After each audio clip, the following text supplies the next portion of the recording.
நீங்கள் இணைந்திருப்பது ஜெஃப்னா படியனின் இரவு நேர பிரதான செய்திகளுடன். முதலில் தலைப்புச் செய்திகள். ஒரு தவறொன்று நடந்துவிட்டது. கட்சி தலைமையிலிருந்து விலக ஜனவரி வரை அவகாசம் கோரினார் செல்வம் அடைக்கலநாதன். மட்டக்களப்பில் செவ்வந்தி பாணியில் செயற்பட்டு வந்த போலி சட்டத்தரணி, அதிர்ச்சியில் மக்கள். விடுதலை புலிகளை உள்ளீர்க்க முயற்சிக்கும் தாவூத் இப்ராஹிம், அதிர்ச்சி தகவல். புதிய வரியால் பாதிப்படைய போகும் வாடிக்கையாளர்கள். எதிர்க்கட்சியினர் ரகசியமாக அரசிடம் கேட்கும் விடயம் வெளிப்பட்ட உண்மை. போதைப்பொருள் வியாபாரத்தில் ஈடுபட்ட பிள்ளையானின் மொழிபெயர்ப்பாளர் கைது. தமிழீழ விடுதலை இயக்கத்தின் தலைமை பதவியில் இருந்து விலக எதிர்வரும் ஜனவரி மாதம் வரை கால அவகாசம் கோரியுள்ளார் நாடாளுமன்ற உறுப்பினர் செல்வம் அடைக்கலநாதன். இன்று வவுனியாவில் நடந்த தலைமைக்குழு கூட்டத்தில் அவர் உடனடியாக தலைமை பதவியில் இருந்து விலக வேண்டும் என உறுப்பினர்கள் ஒரு பகுதியினர் கடுமையாக வலியுறுத்திய நிலையில் ஜனவரி மாதம் பதவி விலகுவதாக அவகாசம் கோரினார். இன்றைய தலைமைக்குழு கூட்டம் வவுனியா நெல்லி ஹோட்டலில் நடந்தது. கூட்டத்துக்கு செல்வம் அடைக்கலநாதன் தலைமை தாங்க முயன்ற போது உறுப்பினர்களில் ஒரு பகுதியினர் கடுமையான எதிர்ப்பு தெரிவித்தனர். இன்றைய நிகழ்ச்சிகளில் செல்வம் அடைக்கலநாதன் மீதான பெண் விவகார ஒளிப்பதிவு குற்றச்சாட்டு எதிர்வரும் ஏப்ரலில் நடக்கவிருக்கும் கட்சியின் தேசிய மாநாட்டுக்கான ஏற்பாடு குறித்து விவாதிப்பதாக இருந்தது. குற்றம் சாட்டப்பட்ட செல்வம் அடைக்கலநாதனே கூட்டத்துக்கு தலைமை தாங்க முடியாது என உறுப்பினர்கள் ஒரு பகுதியினர் போர்க்குடி தூக்கினார்கள். இதனால் சலசலப்பு ஏற்பட கூட்டத்தை தலைமை தாங்குவதில் இருந்து செல்வம் அடைக்கலநாதன் விலகிக் கொண்டார். உபதலைவர் ஹென்றி மகேந்திரன் தலைமையில் கூட்டம் நடந்தது. தலைமைக்குழு உறுப்பினர்கள் நேரிலும் இணைய வழியிலுமாக 18 பேர் கலந்து கொண்டனர். செல்வம் அடைக்கலநாதன் மீதான பெண் விவகாரம் பற்றிய குற்றச்சாட்டை பல தலைமைக்குழு உறுப்பினர்கள் முன்வைத்து காரசாரமான கருத்துக்களை தெரிவித்தனர். இந்த விவகாரத்தில் செல்வம் அடைக்கலநாதன் பிழையாக நடந்து கொண்டார் என்ற சார்படவே அனைத்து தலைமை குழு உறுப்பினர்களும் கருத்து தெரிவித்திருந்தனர். செல்வம் அடைக்கலநாதன் மௌனமாக அதை கேட்டுக் கொண்டிருந்தார். உபதலைவர் ஹென்றி மகேந்திரன், பிரசன்னா இந்திரகுமார், சபா ஹுகதாஸ், சிங்கன், வினோனோகாதரலிங்கம் போன்றவர்கள் செல்வம் அடைக்கலநாதன் உடனடியாக தலைமை பதவியிலிருந்து விலக வேண்டும் என வலியுறுத்தினர். தன் மீதான பெண் விவகார குற்றச்சாட்டை செல்வம் அடைக்கலநாதன் ஏற்றுக்கொண்டார். ஒரு தவறொன்று நடந்துவிட்டது, நானும் அவசரப்பட்டு கலைத்து விட்டேன் என செல்வம் அடைக்கலநாதன் தெரிவித்தார். எதிர்வரும் ஏப்ரலில் கட்சியின் தேசிய மாநாட்டில் தான் போட்டியிடவில்லை என்றும் அதில் விரும்பிய ஒருவரை தலைவராக தெரிவு செய்யுங்கள் என்றும் செல்வம் அடைக்கலநாதன் தெரிவித்தார். எனினும் அவரை பதவி விலக வலியுறுத்திய உறுப்பினர்கள் அதை ஏற்கவில்லை. உடனடியாக பதவி விலக வேண்டும் என வலியுறுத்தினார்கள். இறுதியில் எதிர்வரும் ஜனவரி நடுப்பகுதியில் தேசிய மாநாட்டை நடத்தி புதிய தலைவரை தெரிவு செய்யுங்கள். அதில் கட்சியின் தலைமை குழு உறுப்பினராகவோ மத்திய குழு உறுப்பினராகவோ நான் கலந்து கொள்ள மாட்டேன் என செல்வம் அடைக்கலநாதன் சொன்னார். ஹென்றி மகேந்திரன், பிரசன்னா இந்திரகுமார், சபா ஹோதாஸ், சிங்கன், வினோனோகாதரலிங்கம் தவிர்ந்த ஏனையவர்கள் செல்வம் அடைக்கலநாதனின் கோரிக்கையை ஏற்கலாம் என்றும் அவரை ஜனவரி வரை தொடர அனுமதிக்கலாம் என்றும் தெரிவித்தனர். இதையடுத்து எதிர்வரும் ஜனவரியில் நடக்கும் டெலோவின் தேசிய மாநாடு வரை தலைமை பதவியில் செல்வம் அடைக்கலநாதன் தொடர்பென தீர்மானிக்கப்பட்டது. இதேவேளை கட்சியின் தேசிய மாநாட்டை நடத்த வடக்கு மற்றும் கிழக்கில் இருந்து தலா 5 தலைமைக்குழு உறுப்பினர்கள் தெரிவு செய்யப்பட்டனர். மட்டக்களப்பு நீதிமன்றத்துக்குள் செவ்வந்தி பாணியில் உள்நுழைந்து வழக்காடி தருவதாக பொதுமக்கள் பலரிடம் பல லட்சம் ரூபாவை மோசடி செய்த ஆண் சட்டத்தரணி ஒருவர் கைது செய்யப்பட்டுள்ளமை பொதுமக்கள் மத்தியில் பெரும் அதிர்ச்சியை ஏற்படுத்தியுள்ளது. குறித்த நபரை நேற்று சனிக்கிழமை ஒந்தாச்சி மடத்தில் வைத்து கைது செய்துள்ளதாக போலீசார் தெரிவித்துள்ளனர். இதுகுறித்து மேலும் தெரிய வருகையில், மட்டக்களப்பில் ஒரு வீட்டில் இருந்து திருடப்பட்ட தங்க நகைகள் பின்னர் மீட்கப்பட்டு நீதிமன்றத்தில் சமர்ப்பிக்கப்பட்டிருந்தது. குறித்த தங்க நகைகளை மீளப் பெறுவது தொடர்பாக மட்டக்களப்பு நீதிமன்றத்தில் இடம்பெற்று வரும் வழக்கு விசாரணையை வழக்காடுவதற்கு நல்ல சட்டத்தரணி ஒருவரை அவற்றின் உரிமையாளரான பெண் ஒருவர் தேடியுள்ளார்.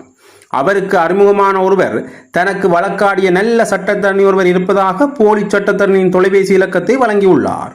இதனையடுத்து குறித்த பெண் அந்த தொலைபேசி இலக்கத்துடன் தொடர்பு கொண்ட நிலையில் போலி சட்டத்தண்ணி தான் அந்த தங்க ஆபரணங்களை மீட்டுத் தருவதாகவும் இதனை மிக விரைவாக மீட்பதற்கு நீதிமன்றத்தில் சிலருக்கு பணம் வழங்க வேண்டும் எனவும் கூறியதோடு வழக்கு தொகையாக எனக்கு 2 லட்சம் ரூபாய் தருமாறு கோரியுள்ளார். அதற்கு குறித்த பெண் சம்மதித்து அவருக்கு முற்பணமாக 1 லட்சம் ரூபாயை வழங்கியுள்ளார். அடுத்து சில தினங்களின் பின்னர் கடந்த அக்டோபர் மாதம் வழக்கிற்கு நீதிமன்றத்துக்கு வருமாறு கடிதம் வந்துள்ளது. இந்நிலையில் போலி சட்டத்தண்ணி தான் முன்னகர்வு பத்திரம் தாக்கல் செய்ததை அடுத்து வழக்கிற்கு வருமாறு அழைப்பு கடிதம் வந்துள்ளதாக குறித்த பெண்ணிடம் தெரிவித்துள்ளார். அப்போது குறித்த பெண்ணுக்கு நவம்பர் மாதம் தேதியிடப்பட்ட வழக்கை பணம் வழங்கி முன்கூட்டியே மாற்றியிருப்பதால் 3 தினங்களில் நீதிமன்றத்துக்கு வருமாறு அழைப்பு கிடைத்துள்ளது. இதனை அடுத்து அங்குள்ள சட்டத்தண்ணி ஒருவருடன் தொடர்பு கொண்டு தான் கொழும்பு உயர்நீதிமன்ற சட்டத்தண்ணி என அறிமுகப்படுத்தி எனக்கு கல்முனை மற்றும் திருவண்ணாமலை போன்ற உயர்நீதிமன்றங்களில் வழக்கு இருப்பதாகவும் தனது வாடிக்கையாளர் ஒருவரின் வழக்கை எடுத்து நடத்துமாறும் கோரியுள்ளார். இதனைத் தொடர்ந்து அந்த சட்டத்தண்ணி அந்த வாடிக்கையாளரை தன்னை சந்திக்க அனுப்புமாறு தெரிவித்துள்ளார். இதனையடுத்து வழக்கு தொடர்பாக மட்டக்களப்பு நீதிமன்றத்தில் உள்ள குறித்த சட்டத்தண்ணியை பாதிக்கப்பட்ட பெண் சந்தித்து வழக்கு தொடர்பாக தெரிவித்ததை அடுத்து வழக்கு விசாரணைக்கு அவர் நீதிமன்றத்தில் முன்னிலையாக வந்துள்ளார். இந்த நிலையில் சம்பவ தினமான வெள்ளிக்கிழமை வழக்கு விசாரணைக்காக குறித்த பெண் மற்றும் போலி சட்டத்தண்ணி சென்றுள்ள நிலையில் ஏற்கனவே வழக்கிற்கு முன்னிலையாகிய சட்டத்தண்ணி இந்த போலி சட்டத்தண்ணி தொடர்பாக சந்தேகம் எழுந்ததை அடுத்து அவரை அங்கிருந்து பதிவாளர் காரியாலயத்துக்கு அழைத்துச் சென்று இவர் சட்டத்தண்ணியா என்பதை உறுதிப்படுத்துமாறு கோரியுள்ளார். இதனையடுத்து நீதிமன்ற பதிவாளர் போலி சட்டத்தண்ணியிடம் அடையாள அட்டையை கோரிய போது அவர் தனது வாகனத்தில் இருக்கிறது எடுத்துக்கொண்டு வருவதாக தெரிவித்து அங்கிருந்து சட்டத்தண்ணிகள் வாகனம் நிறுத்தும் பகுதிக்கு சென்று தனது வாகனத்தை எடுத்துக்கொண்டு அங்கிருந்து தப்பியோடியுள்ளார். இதனைத் தொடர்ந்து இந்த போலி சட்டத்தண்ணி தொடர்பாக நீதிவானின் கவனத்திற்கு கொண்டு வந்ததை அடுத்து போலீசாரிடம் முறைப்பாடு செய்யப்பட்டது. அதன் பின்னர் குறித்த போலி சட்டத்தண்ணி நேற்று சனிக்கிழமை இரவு ஒந்தாச்சி மடத்தில் உள்ள அவரது வீட்டில் வைத்து கைது செய்யப்பட்டார். இவர் கடந்த 1.5 வருடங்களுக்கு மேலாக சட்டத்தண்ணி போல நீதிமன்றத்துக்குள் தனது வாகனத்துடன் உள்நுழைந்து சட்டத்தண்ணிகள் வாகனம் நிறுத்தும் பகுதியில் தனது வாகனத்தை நிறுத்தி நீதிமன்ற வளாகத்திற்குள் நடமாடி வந்துள்ளதாகவும் போலீசாரின் ஆரம்ப கட்ட விசாரணையில் தெரிய வந்துள்ளது. இதனைத் தொடர்ந்து சட்டத்தரணி என அடையாளப்படுத்தும் போலி வருகை அட்டை மற்றும் ரப்பர் முத்துரை, சட்டத்தரணி என வாகனத்துக்கு அடையாளப்படுத்தி ஒட்டப்படும் ஸ்டிக்கர், கருப்பு கழுத்துப்பட்டி, கோட் சூட், வழக்குகளை கொண்ட 16 கோப்புகள் என்பன மீட்கப்பட்டுள்ளதுடன் அவரை விசாரணையின் பின்னர் நீதிமன்றத்தில் முன்னிலைப்படுத்த நடவடிக்கை முன்னெடுக்கப்பட்டு வருவதாக போலீசார் தெரிவித்துள்ளனர். இது தொடர்பாக மேலதிக விசாரணைகளை மட்டக்களப்பு பெரும் குற்றத்தடுப்பு பிரிவு போலீசார் மேற்கொண்டு வருகின்றனர். தாவூத் இப்ராஹிமின் சிண்டிகேட் என்ற அமைப்பு தென்னிந்தியா வழியாக போதைப் பொருட்களை கடத்துவதற்கு இலங்கையர்களுடன் இணைந்து செயல்படுவதாக இந்திய புலனாய்வு அமைப்புகள் தெரிவித்துள்ளன. இந்திய புலனாய்வு அமைப்புகளின் சமீபத்திய உளவுத்துறை உள்ளூடுகளின்படி இந்த தகவல்கள் தெரிய வந்துள்ளது. மேலும் அதற்கு தமிழ் விடுதலை புலிகளின் முன்னாள் போராளிகளை உள்ளிருக்கும் செயல்பாடுகளில் ஈடுபட்டுள்ளதாகவும் நம்பப்படுகின்றது. இது தொடர்பாக புலனாய்வு அமைப்புகள் இடைமறிப்புகளை பதிவு செய்துள்ளன. இது மும்பையை தளமாக கொண்டு செயல்படும் திட்டமிட்ட குற்றச்செயல்களில் ஈடுபடும் கும்பல் இலங்கை கும்பல்களுடன் நீண்டகால உறவுகளை கொண்டுள்ளன. மேலும் பல்வேறு சட்டவிரோத நடவடிக்கைகளுக்கு பொதுவான வலையமைப்புகள் மூலம் செயல்படுகின்றன. IANS செய்திகளின்படி டி சிண்டிகேட் உறுப்பினர்கள் இலங்கையில் உள்ள குழுக்களுடன் இணைந்து கடத்தல் நடவடிக்கைகளை மேற்கொள்வதாக புலனாய்வு அமைப்புகள் கூறியதாக மேற்கோள் காட்டியுள்ளது. இந்த கும்பல் இலங்கையிலும் இந்தியாவிலும் தடை செய்யப்பட்ட தீவிரவாத அமைப்பின் வலையமைப்பை பயன்படுத்தி அதன் போதைப்பொருள் வணிகத்தை மேலும் விரிவுபடுத்துவதாக நம்பப்படுகின்றது. முக்கியமாக மகாராஷ்டிரா, குஜராத் மற்றும் பிற வடமாநிலங்களில் மேற்கொண்டு நடவடிக்கைகளில் சிண்டிகேட் பெரும் இழப்புகளை சந்தித்து வரும் நேரத்தில் இது தொடர்பில் வளர்ச்சி ஏற்பட்டுள்ளது.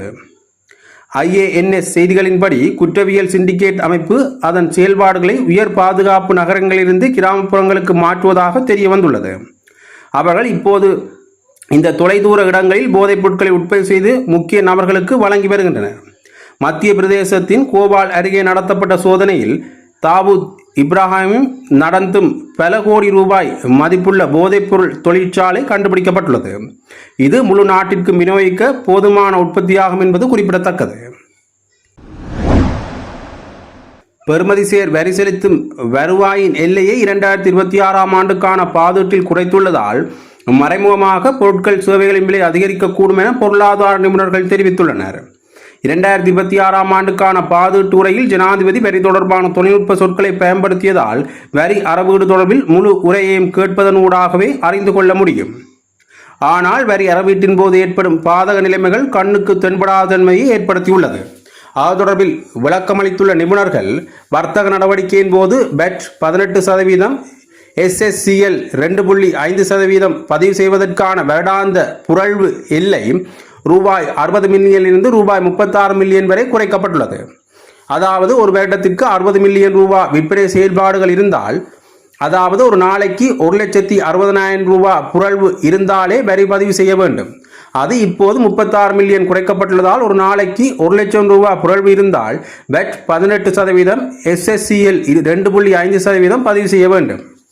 இதனால் வரி பதிவாளர்களின் எண்ணிக்கை அதிகரிக்கக்கூடும். இதற்கு முன்னர் பெட் வரி மற்றும் SSCL பதிவு இல்லாமல் வர்த்தகம் செய்தவர்களும் இப்போது பதிவுக்கு உள்வாங்கப்படுவார்கள். குறைந்த செலவில் பொருட்களை வழங்கியவர்களுக்கும் வரி செலுத்தும் பகுதிக்குள் உள்வாங்கப்படுவதால் பொருட்களின் விலை அதிகரிக்க வாய்ப்புள்ளது. உதாரணத்திற்கு, சூப்பர் மார்க்கெட் ஒன்றில் ஏனைய வர்த்தக நிலையங்களை விட குறைந்த விலையில் பொருட்களை வழங்கி வந்திருக்கக்கூடும். அதாவது ஒரு நாளைக்கு 1,00,000 ரூபாய் புரள்வு இருந்தாலும் வேட் SSCL செலுத்தாததால் குறைந்த விலையில் விற்பனை செய்திருக்கக்கூடும். ஆனால் இப்போது ஒரு நாளைக்கான புரள்வு குறைக்கப்பட்டுள்ளதாலும் வரி செலுத்தும் பட்டியலில் சேர்க்கப்பட்டுள்ளதால் குறைந்த விலையில் பொருட்களை வழங்க முடியாமல் போகலாம்.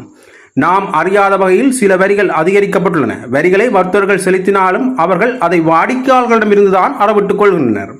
அந்த வரிக்கான புரள்வு குறைக்கப்பட்டமை உள்ளூர் உற்பத்தி பொருட்களின் விலைகளில் பாரிய தாக்கத்தை ஏற்படுத்தாததாலும், அதாவது சிறு மற்றும் நடுத்தர வர்த்தக நடவடிக்கையில் ஈடுபடுவோர் பாதிக்கக்கூடும். எதிர்க்கட்சியினர் நேரடியாக அல்லாமல் ரகசியமாக இன்றும் கேட்பது தீர்வையற்ற வாகன அனுமதி பத்திரமாகும் என தேசிய மக்கள் சக்தியின் நாடாளுமன்ற உறுப்பினர் தேவானந்த சுரவீர தெரிவித்துள்ளார். வரவு செலவு திட்டம் தொடர்பில் ஊடகங்களுக்கு கருத்து தெரிவிக்கும் போதே அவர் இதனை தெரிவித்துள்ளார். தொடர்ந்து பேசிய அவர், கடந்த காலங்களில் தீர்வையற்ற வாகன அனுமதி பத்திரத்தை பெற்றுக்கொண்டு விற்பனை செய்தவர்களே அதிகம். இவர்கள் சுற்றி வளைத்து கோருவது பணம்தான். இதுதான் உண்மையான கதையாகும். நாடாளுமன்ற உறுப்பினர்களுக்கு பாரிய வேலைகள் செய்ய வேண்டியுள்ளது. அதற்கு இந்த வாகனங்கள் வழங்கியமை ஜனாதிபதிக்கு நன்றி கூறக்கூடும். எதிர்க்கட்சியில் ரஞ்சித் மத்தும பண்டார கூட இந்த வாகனங்கள் எங்களுக்கு கிடைக்காதா, இதை தீர்வையற்ற வாகன அனுமதி பத்திரமாக வழங்கக்கூடாதா என்கின்றார்கள். தீர்வையற்ற வாகன அனுமதி பத்திரங்கள் வழங்கல் நாட்டின் பொருளாதாரத்துக்கு தீங்கிழைப்பதாகும் என்று அவர் குறிப்பிட்டுள்ளார். மட்டக்களப்பு நகரில் ஐஸ் போதைப்பொருள் வியாபாரத்தில் ஈடுபட்ட சம்பவத்தில் கைது செய்யப்பட்ட மட்டக்களப்பு மாநகர சபையின் முன்னாள் முதல்வரின் கணவரும் பிள்ளையானின் மொழிபெயர்ப்பாளருமான நபரை 3 நாள் காவல்துறை தடுப்பு காவல் வைத்து விசாரணை செய்ய மட்டக்களப்பு நீதிமன்ற நீதிமான் நேற்று சனிக்கிழமை அனுமதி அளித்துள்ளார்.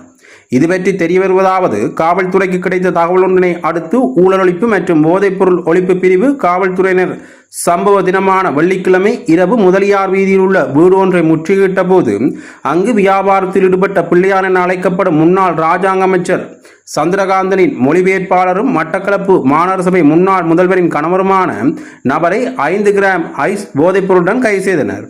இதனைத் தொடர்ந்து அதிகாரி வீதியில் உள்ள வீடு ஒன்றில் தச்சு வேலையில் ஈடுபட்டுக் கொண்டிருந்த கூலாவடி பகுதியைச் சேர்ந்த ஒருவரை 250 மில்லிகிராம் ஐஸ் போதைப்பொருளுடன் கைது செய்தனர். இவ்வாறு கைது செய்யப்பட்ட இருவரையும் நேற்று சனிக்கிழமை மட்டக்களப்பு நீதிமன்றத்தில் நீதிமான் முன்னிலையில் முற்படுத்தப்பட்ட போது கைது செய்யப்பட்ட வியாபாரியை எதிர்வரும் செவ்வாய்க்கிழமை வரை காவல்துறை தடுப்பு காவல் வைத்து விசாரணை செய்ய நீதிவான் அனுமதித்துள்ளார்.